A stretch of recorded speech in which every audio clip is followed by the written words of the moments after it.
funny because they actually do like mostly electronic music, like electro swing, Caravan Palace and stuff like that. Something completely different. They're like, oh, but Right. this is gorgeous. We're gonna work with you, Manuel. Okay. This podcast is about you, your journey in music, and how you got to where you are now. And obviously, we'll talk about the new stuff going on with Zeal and Ardor. Sweet. Cool. We start off always where you were born and raised. Where were you born and raised? I was born and raised in Basel, Switzerland. This is where I live now. It's like at the border to Germany and France, so I can get fancy bread, fancy beer, and fancy cheese, all within like a stone throw. Really? Yeah. So you could just go, and from what I mean, I grew up in San Diego, which is literally on the border of Mexico, and going back and forth from the United States to Mexico is nowadays it's always been somewhat of a nightmare. You know, you come back and forth, and the border is always crazy. But I've never been to Europe because I'm not well traveled and I need to get out there. But from what I understand is you could just cut into France and then Germany, right? Like without even talking to anybody. There's this like agreement called Schengen, which like most of European countries agree to. Like you could just kind of wander around and be a little weirdo. And that's crazy. It's that's so cool. That's so cool. Did you have to learn German and French? Well, yeah. I mean, that was like that's what we spoke as kids. So it's not like a learning thing. So yeah, I speak French, German, and English, obviously, from my mom. Okay. Yeah, but listening back to like recordings of myself as a kid speaking English, I had like the most disgusting German accent, and I thought I was like killing it. I could never even tell. That's what's so crazy. Like I would never know that you had a German accent. Well, yeah, I moved to New York like when I was 21. Okay. And that definitely helped. And I watch a lot of TV. I used to watch a lot of TV, so okay, I'll do it. So born and raised, like basically in Switzerland, but on the border there of France and Germany. What was that like? I mean, were a lot of how close? I mean, you said it's a stone throw, but how like close were they to you? I'd have to walk for 10 minutes to reach either of the two countries. So. Really? So like in your school, did you have kids from France and Germany that all kind of like, was it no. Like okay. It was totally segregated when it came to that. Yeah. Cause like school systems are probably like nationally regulated. Right. I would assume too, but yeah, just being that close. But we had a couple of people who just, their parents moved to Switzerland because allegedly the schools are better. And that's why they were in my class. Okay. And a bunch of friends from both countries. Like I was in the punk scene and, like squatting houses and whatnot. Sure. And then, with Schengen being what it is, people would just kind of come over, rob us or play shows, just depending on the day. Awesome. Wow. So you had friends in both countries, aside from your own. Yeah. That's so crazy. That's so rad that you're just like, oh, hey, I'm going to go over to so-and-so's house. And you're just like in a whole nother country. It's bizarre when you think about it. Yeah. Yeah. That's fun. Amazing. That's so cool. I did read that your parents are both musicians. Yeah. My mom, she's the black one. She's a soul jazz singer. And my dad, being Swiss, for some reason, he took up salsa and he's like kind of good at it. That's rad. Yeah. I hate salsa because like I had to listen to it as a kid. And like normally, like when you grow up, you kind of grow fond of the music that your parents listen to. That did not happen with salsa because it's such a never stuck. Yeah, it's never not a chance. It's there's no like subtle salsa. It's never like in the background. It's even if you turn it down, it's still. I can't. I gave it a fair shake, the good old college try, but no chance. But did you listen to quite a bit of stuff that your mom was into? Well, she's into Motown, so that's cool. You can't really hate that, right? In my humble opinion, maybe it's hard to. Yeah, it's harder to. So that's cool. So how were they influential on you? As a musician growing up, or supportive of you? Did they want you to like get in piano lessons at 5 or anything like that? They made me play saxophone when I was like 7. I absolutely hated it. Really? Yeah. And then like I got into metal and punk and stuff, and then I started playing the guitar. And that being like my own thing was, far more personal, because my parents didn't make me do it. It's something that my friends did, and we get to play all this cool music. So having that personal connection to it made me actually go bananas and like lock myself in a room for half a year and that sort of thing. Just play guitar. Okay. How old were you when you learned guitar? 15, I think. Okay. Yeah. So what's that? Is that high school there? That's high school, definitely. Okay. Yeah. So you're 15, you're in high school, you start learning guitar. Do you start writing songs immediately or okay? Pretty much, because like the way I figured out music is most fun for me is when I play what I want to play. And of course I learned a couple of other songs, but then it was like, oh, but now I get to do my own stuff. And it was really fascinating to me. Like I can just create stuff. No one's going to stop me from this. And yeah, that's just such a joy. It still is. That'll never die for me. Yeah. I love that. And did you this project that you're doing was a solo project, right? For a while, and then it became, you added membership as now it's a band, obviously now, but have you always been more of a solo artist? Like when you were 15 and writing songs, did you start a band with your friends, or were you like, I'm gonna just kind of do this own thing, myself? I had two bands I started with friends, and they were never as manic about it as I was. Like I was obsessed with music. I still am. And they would be like, well, we could rehearse, but there's this party happening. Like, we can do both, or just. And like through that frustration, I began just writing stuff by myself. And that mutated into a project called Bird Mask, which is like pop songs and like folky experimentation stuff. And from then on, I kind of figured I just might as well do whatever I want. Okay. Bird Mask started when you were still living in Switzerland, or were you? Yeah, I was like 19-ish, something like that. Yeah. Okay. And were you playing shows? You talked about going to like, local punk clubs or whatever. And would you play shows yourself? And would you play in all three countries? Is it like that easy that you're like, oh, I'm going to go to France and play a gig tonight, and then tomorrow we never got that good, I think. Okay. Like, we would have loved to, but no, we weren't that good. Okay. With Bird Mask, I did a couple of shows, but in a modest kind of frame, nothing too grand. Okay. Yeah. And did Bird Mask continue when you made it out to New York? Yeah, it kind of came to its fruition there. What took you to New York? I just wanted to make music. So I had this great setup where I could live with this musician guy, like a blues dude. He had like a brownstone in Harlem. He said like I could live there for free as long as I mix his records. So interesting. Yeah, because what I did is I just went to studios in New York, just like bringing coffee and like, what the fuck are you doing there? Like trying to steal knowledge and know-how. And through that, I grew, probably not rightfully, but confident enough to mix other people's stuff. Okay. And that's how I got into that deal. It was good. Wow. So you didn't go to school for audio engineering or anything like that? Nothing like that, no. So how did you just knock on the doors of these studios and they're like, hey, can I come in and like shadow you? Like, how do you even get involved like that? I think like when you're 21, you're so like dumb and bold that you can't do that. Like thinking of it now, I'd never have the guts to do that, I think. Not sober. Yeah, it's pretty bold, right? Just be like, hey. So then you start just picking up knowledge from people that ended up being nice enough to show you the ropes a little bit. Exactly. And like eventually I, bring cables and stuff like that, but it never really got anything more than that. But yeah, that's how it all began. And that's how I was confident enough to say, I could do this, which I couldn't, but still thought I could. So you end up mixing these guys' records, and he must have liked what you're doing. Did he? Yeah. I mean, to have a brownstone in Harlem, was he pretty well off? Like, I don't even know what that would mean. No, it just had that from, back in the day when no one wanted to live in Harlem. So yeah, it was quite old. So okay. And then he was still just writing music, and he would send you were living there and you just mix his records, and that was kind of the deal. Yeah.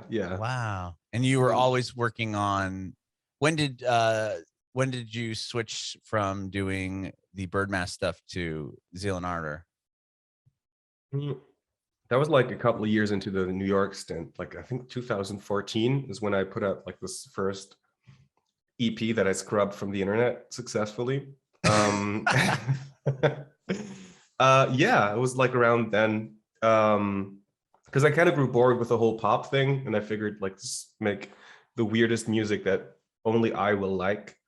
And turns out like when you're just doing stuff for your own sake, that joy that you take from it is infectious. People smell bullshit. Like when you, oh, I'm gonna make a pop song that sounds like what everyone likes right now. That's always gonna fail. Like in my experience. And just, I completely agree with you. Where if you're trying, if you're forcing it, it's obvious. Yeah, It's but that interesting. took me long. Yeah, long to recognize that. Yeah. Yeah, I actually interviewed somebody yesterday that had a big TikTok song, right? And and then she has an EP coming out, and we were talking about the TikTok song, and I'm like, do you like try to chase that? Like now you know that worked on TikTok. The rest of the record, are you trying to write the next TikTok viral song so your new fans will enjoy that? And she was like, like I was trying to do that right away, and then it just didn't sound right. So I think it's the similar situation where it's like you're doing something for you, and obviously, and people are attracted to that because they know it's authentic. Yeah, but that took me so long to recognize that, and I'm happy that I finally did. But yeah, it's I really wish a lot of more people would just do what they want to, because it's a win-win for everyone. Like the person creating the music has more fun. People enjoy that sort of music more because it's just honest. And that's just palpable, I think. When did you put out that record you scrubbed from the internet? 2014. Yeah. Okay. So you put that out, and was it getting traction on? Where'd you put it, like Bandcamp or I put it on SoundCloud or something? Bandcamp, and I think I remember my mom buying it like out of pity, like you're like, I got a sale. Oh wait, that's my address. Yeah. Great, honey. That sort of thing. And then I went like back to the drawing board because I really liked the idea of those two genres melding, that being like black metal and like African American music. And then I kind of I flew back to Switzerland for love. That didn't work out, but then I was emotional enough to make more music. So while you're in Switzerland, yeah, and that's when I wrote the Devil Is Fine record, which got traction because of I think Kim Kelly, who wrote for Noisey back in the day. She tweeted about it, and then like Rolling Stone put it on like the most promising albums of the year so far list, which was like, wow, how the fuck do they know me? And yeah, that's when it all took off. Okay. Basically. And once that happens, I mean, you're getting press, obviously Rolling Stone, right? Do record labels come at you at this point, or what? Like when that happens, like how did that, change your career? A lot of record labels did come. Dubious stuff too, like what, like that movie scene of the shady like record exec coming at you like, yeah, I got a deal for you, kid, but you gotta sign off this. Look, yeah, I think I was really lucky to not have that happen when I was like 21 or something, because I would have signed everything. Right. Yeah, but because you want to just be in the industry, right? And you're like, okay, well, I'll do whatever I can to be a musician or an artist. Exactly. But luckily, I met David, who's here also in Switzerland, who has a record label, and he set me up. Like he broke everything down, and even like when other offers would come in, he's like, look, this is your situation. I'm just gonna lay it out for you what this actually means, and this will probably be not a great idea because of this and this. And like through his transparency, I got to make really good decisions. But yeah, it was. You said David? Was that he's my manager now. Okay, sorry. He stuck the landing. No, he's. Yeah. Okay. So he was just was he managing other bands in the area, and how'd you get to know him? Yeah, I was looking like I was just Googling who's who's doing stuff in Basel, and I just kind of came across his name, like, oh, might as well write him. He was on board. He helped you. Yeah, but he actually, we planned to do stuff with Bird Mask, and then like 2 weeks after we got into contact, the whole Zeal Ardor thing blew up, and it was like, well, guess we're doing this now. Oh, so were you still kind of doing Bird Mask when you started Zeal Ardor, and then with the Rolling Stone and everything else that was happening, it was like, okay, well, we're gonna go this way. Yeah. So you're still writing the pop, like the pop-ish music at the time still? Yeah. I mean, I never stopped that because I get bored easily, and I think if I'm, it's going back to the like frustration or like I'm not feeling the song thing. I just need to have like a fresh fascination for what I'm working on. So having like this other project that sounds completely different really helps me with that, keeping a fresh mind. Sure. Having fun with it. So you end up signing a record deal with David? Yeah, with David. His help, obviously. Yeah, and a UK-based label called MVKA, and they were also really funny because they actually do like mostly electronic music, like electro swing, Caravan Palace and stuff like that. Something completely different. They're like, oh, right. This is gorgeous. We're gonna work with you, Manuel. Okay. I love your accent. That's so good. That's so funny. So they sign you, and they put your record out, and do you have to play shows at this point? And you're like, well, it's just me. Well, at the point I was like, yeah, it was still just me. Like, oh, this is great. So I just do records, and then people sell them, and this is a fine setup. And like soon enough, like festivals come. Like, okay, so when are you gonna play at our festival? I'm like, wait, that was never part of the intention. And I kind of almost panicked because this was like a solo project. And then I just asked a couple of friends of mine from Basel, Switzerland, if they want to do a show. Like, I have a couple of things lined up. Like, this is a weird like metal thing, it's just kind of oddity. So we have like 4 shows lined up. Would you want to come? These are cool festivals. And they're like, yeah, sure. And so we did like something like 350. Whoa. Yeah. And I was so lucky with who I asked, because it's just such a good group of people. Like as soon as someone's like pissed off, we talk about it. There's no like shitty, toxic bullshit. Yeah. Couldn't have been luckier with these people. Yeah. And they're still in the band now. What year did they come in, or when did they get involved in the project? I think late 2016, something like that. Okay. So you didn't put a record out with them on it yet, or was that the newer stuff has them on it? No, it's just all still you. It's all me, except for the drums, because my body's too dumb to figure out all those things at the same time. Wow, that's incredible. So it's still all done by you. That's rad. I saw on your Wikipedia that you guys offered like free merchandise to brand your logo on people. Yeah, well, I'm curious because it sounds like when I read I don't know who writes the Wikipedia and if it's even true. I don't want to give my idea away, but I think it would be cool to have a show about just going through Wikipedia with an artist and like really debunking all the stuff that's wrong with it. That would be rad.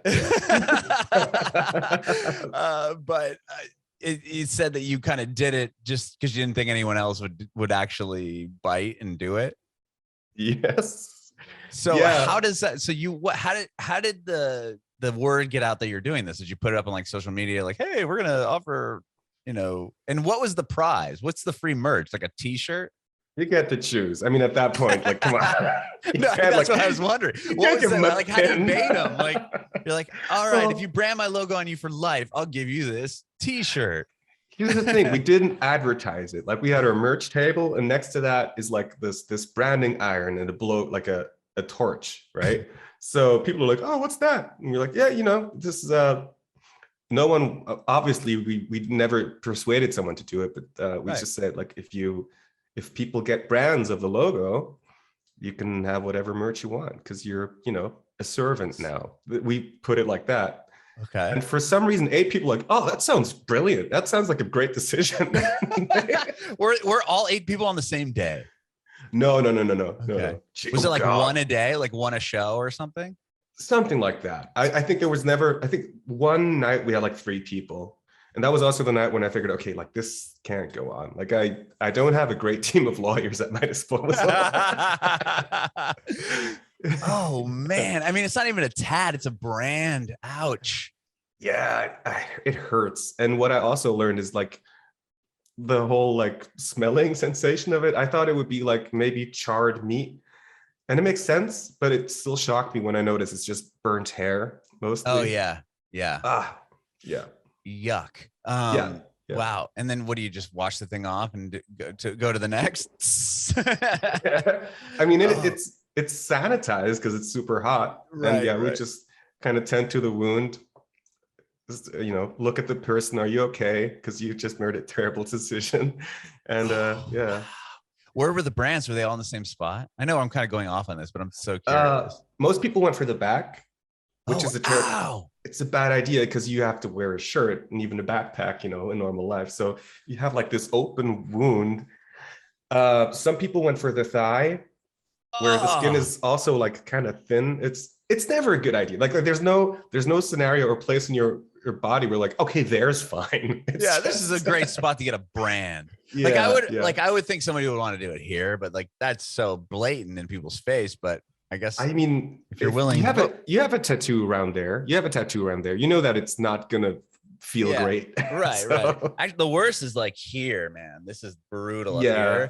Yeah. I have like one here, which is also I heard the ribs is the worst. And that was like the trend for like girls were getting like little pieces like on their side of the rib cage. And my tattoo artist at the time was like, that's pretty much one of the most painful spots you can get it. So I thought that was pretty funny. But okay, so people were doing this brand and you just give them the merch and then it was like, okay, we got to stop this. Well, the reasoning for it is like, you wouldn't want to get this brand because if you blindly follow like a band or anything like that, you might as well just get a brand because you don't know us. You're projecting so much into it that you're kind of blindly following. And that was like the ooh, I'm an artist intention behind it. But after 8 people, it's like, this is going to get out of hand. And I mean, it's not a nice gesture to them. It's like they're part of the joke, So like ethically, I couldn't really continue it.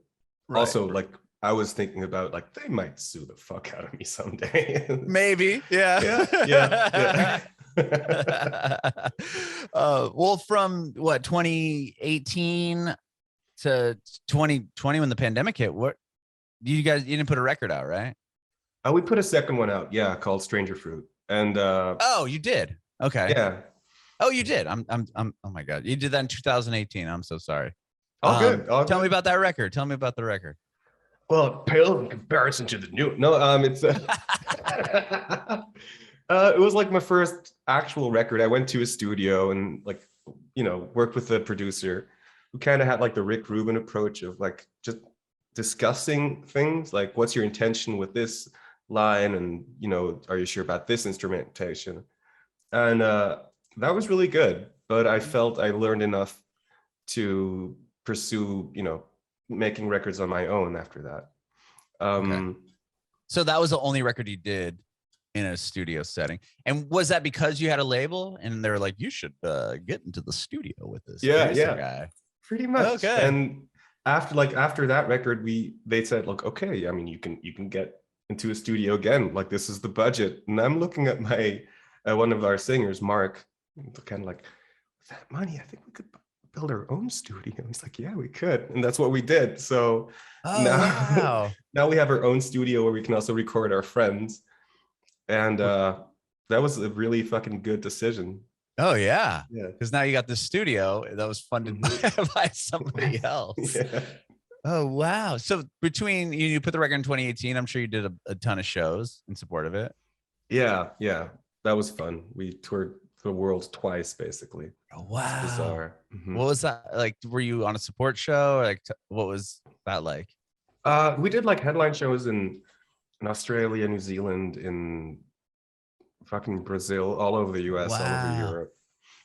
That's And amazing. we also supported Baroness. That was cool. And Deaf Heaven. That was like oh, that was wow. fun too. Yeah. Yeah. Wow. Okay.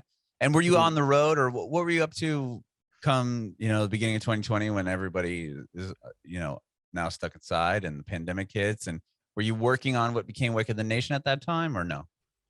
Exactly. Yeah. Oh, And okay. luckily we weren't about to tour in 2020 anyways, because we wanted to record songs. So we really lucked out in that situation. And what happened was the way I write music is I just kind of lock myself into a basement or like a room and I just go at it. But like with the pandemic, like everyone was doing that. I'm like, that's my thing. How dare you do? Yeah. How dare you copy my style? Yeah, I almost felt betrayed by the world in the most egocentric way possible. But yeah. Well, Hmm. but I mean, did you have songs that you were writing 2019 into 2020, and then did the record? I mean, the record must have took a turn, right? Because of the content of it, the direct response to George Floyd and everything that was happening in the United States. Were there songs that you had and you just kind of scrapped them, or like, all this horrible stuff is happening and I need to write about it? Like, tell me where your mind was at when all that was happening. Well, the bizarre thing was I was writing songs about Eric Garner, who died in 2014. Oh, And really? yeah, and that was like just like a month before the whole George Floyd thing happened. And then I was like sitting on these songs, and they were meant to be a part of this album right now, but I felt like it would be it would just make more sense to knock them out now because it's relevant. And it also would feel weird to like do a press tour for, it has this weird tinge of exploitation to it when you're like, okay, this horrible thing happened, buy my album. That just doesn't feel right. So we put the EP out separately, didn't do any press, no big label was involved, and the proceeds went to charity. That felt like the right thing to do. And then I also felt comfortable like having, setting that aside and going back into what I love to do, which is more kind of obscure, not as direct lyrics. Yeah, so that was that happened. So that happened. So yeah, so you put so it sounds like that was more of there was a focus to it because of the subject matter, and you're like, okay, this needs to be more direct, and I'm gonna get my thoughts out on this whole thing, and then kind of put that to rest in a sense, and then move on. And that's what this third record is. Yeah, exactly. Okay. So talk to me about the third record. Do you start that almost immediately after, or were some of those songs stuff you had started prior to, kind of the shift with Wake of the Nation? Well, we kind of started anew, which was a good idea because, seeing how the world was, in lockdown, we like reconsidered and thought like we actually have the luxury of taking our time and thinking about what we want to sound like, what is important for us, what makes us us. So we nixed a lot of stuff that just felt, coming back to the other thing, like I just put it there because it's something that is relevant now, or like cool, what seems cool right now. And we kind of distilled it down to what I like Zeal Ardor to be. Okay. And that didn't really happen with the other records, because the Stranger Fruit record was basically just a hodgepodge of songs that I finished writing in order to have enough songs to play a show. Really? So, yeah. Okay. And so this album is more direct in the sense of like, sorry, explain that again. So with, we got to play all these shows, and I didn't have enough songs because the first record, Devil Is Fine, a bunch of them are just like digital MIDI jokes. Okay. You can't really put that on a stage. So I wrote a bunch of songs so we could play live. And while I like them, I don't think they really go super well together. And that was something that we kept in mind with this record. It's like you should be able to listen to the entire record without having too much of a headache, but it still needs to be interesting and like go into weird directions. So sure. we'll see if that works out. Yeah, so you had a chance to play some shows in 2021, and you've got a tour coming up in this year, right? Alongside the new record. Yeah. So last year in December, we got to play with Mastodon and Opeth in big old venues because of us, not because obviously because of that. They were supporting us. Yeah. Wow, was that your first experience in like probably more of a stadium setting, right? Yeah, I mean it was like for like 3,000 to 6,000 venue range. So big, right? It's huge, yeah. Obviously. But I mean, not quite stadium, I'd say, but it was bizarre. And also like, it's funny because you kind of hijack an audience, and it's also a brilliant way to like test out songs that you haven't played before, because these people don't know you, so they don't have to give a fuck about you. So if they end up liking the song, it's genuine. Right. And were you seeing people like, I mean, obviously a lot of people will show up like, okay, I want to see Mastodon, so I'm going to get there. Like, when do they go on, or when does Opeth go on?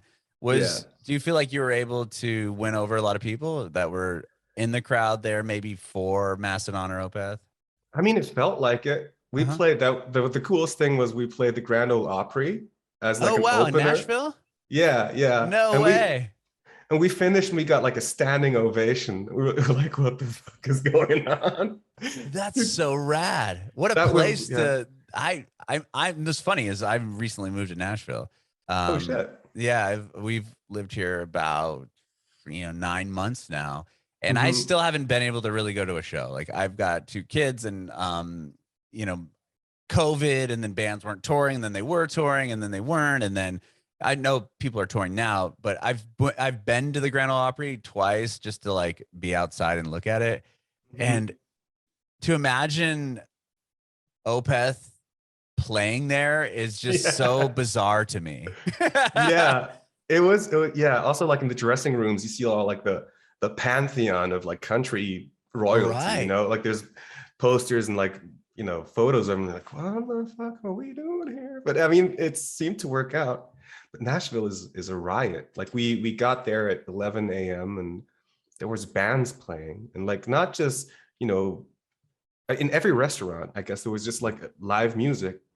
And I just heard a snippet of someone saying, we'll be here till 3 p.m. Like just wish for songs. Like, these guys are working so hard, and they're by every measure of the word better musicians than I am. And for some reason I get to play like one of the most iconic venues in the world. I felt like I kind of cheated my way into being in that situation, but I elected not to think about it too hard. Yeah, I wouldn't. Right. Yeah. It is weird. Like when we moved here, getting off the airplane and you just like, walking out of the terminal, and it's just like, there's restaurants obviously in the airport, and there's always somebody playing. There's somebody playing live the whole time. And it's just so weird. And then you go downtown and it's like, there's these 5-story, honky tonks with a different band on each level. And it's really cool. Like it is. I've experienced that, but I haven't been to like a proper, like, I'm going to go see Mastodon at the Grand Ole Opry, which I wish I would have went to now. That's so crazy to me. It's fun. And it's such an old building that, getting in there, like, hauling all of the equipment is an absolute nightmare, because it was built for, maybe an amplifier or something. Right. And in comes fucking Mastodon with, we got lasers, we got LED panels. Like, slow down there, partner. Did they have to scale back their show at all? Oh, you bet your ass they had to. Okay. Like, that's way too much. I thought so. Oh, that's amazing. Okay, well, the new record is self-titled. It's called just Zeal Ardor, and it's coming out in February. Yeah, February 11th, I think. Okay. Yeah, what are you most excited about for the record? I mean, you released about 5 or 6 songs from the album so far? Yeah. That's just like how streaming works, because we could have just released the entire album in one go, and the algorithm just favors like regular drops. So it's solely mainly because of that we are kind of drip feeding songs. Was it hard to pick and choose? I mean, I guess, but I really like all of the songs. It's just a matter of, what works well isolated. Mhm. It could be just too intense of a song that only makes sense once you listen to others, like, this is what this is about. And yeah, these are not the slap in your face songs that Okay. released. And Yeah. are those coming on the record? The slap in your face ones? They definitely are. Yeah. I love it. And you have a big tour booked, and you're doing some huge festivals too. Yeah. Mostly in Europe though. We're touring with Meshuggah, metal royalty in their own right, and we're playing like this one festival called Mad Cool in Spain. Oh, that's a rad festival. Mad Yeah. Cool. I know it's kind of a Yeah. cheesy name, but the bands that they always book are rad. It's insane. Like at first it's like I think it's like Slaves or Idols, then Us, then Phoebe Bridgers, and then Muse. It's like What? Whiplash. It's insane. Oh Yeah. man, I'm looking at the lineup now just because I'm curious. Because they always have such a good. I mean, yeah. I mean, the headliners on the first night are Metallica, 21 Pilots, and Placebo. I didn't know Right? Placebo is still doing stuff. Like I would love to see Placebo. They just released another song. Brian Molko is out there doing some of his best work. I think it's called Beautiful James is like the newest song. Really, I need to Yeah. listen. It sounds That's like you're a teenager again. It's magnificent. but yeah, you guys are playing with Faith No More, Muse. You're on a see, like I said, you look at that lineup. They just announced Bonnaroo and they announced Coachella's lineup, which are like not even close to that, right? I mean, I look at that and I'm like, Yeah. whoa, like Youngblood, Wolf Alice, Thrice, like so that's just one Mhm. day, and then you have Deftones and all these other bands on those other days. Have you ever played that festival before? No, but that's why I'm so excited. But like a lot of European festivals are like that. Like we had this one in the Netherlands, I think, where like it was James Blake and then us for some reason.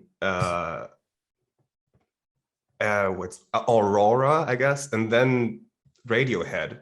Oh wow. And it was beautiful because the entire festival just collectively shut the fuck up, and then everybody just kind of listened to Radiohead in this somber understanding that this is beautiful. Right. Rad. Yeah. Well, speaking on Radiohead, it's I saw that you guys had some technical issues on one of your shows. Was that one of your first shows with like you played a 50-minute set and you had like all these stuff?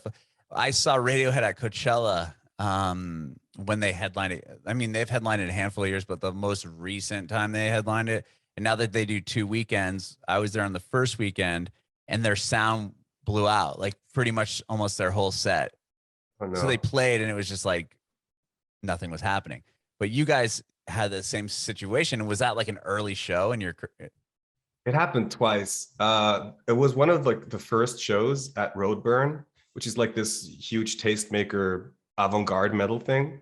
Okay. And it ended up being like a really beautiful thing because we got into like a little bit of a song, sound blew out. And keep in mind, like this is our fourth show ever. People start singing one of our songs. Like the whole place starts singing Devil Is Fine. We're like, oh my God. And so we did like this a cappella back and forth through from us to the audience. And it ended up being even more memorable through that. Yeah. Wow. I mean, yeah, because that could have went two ways, right? And yeah, to be able to adapt to that, you must have been freaked out in the beginning. Oh, I nearly passed out. I was so scared. Yeah.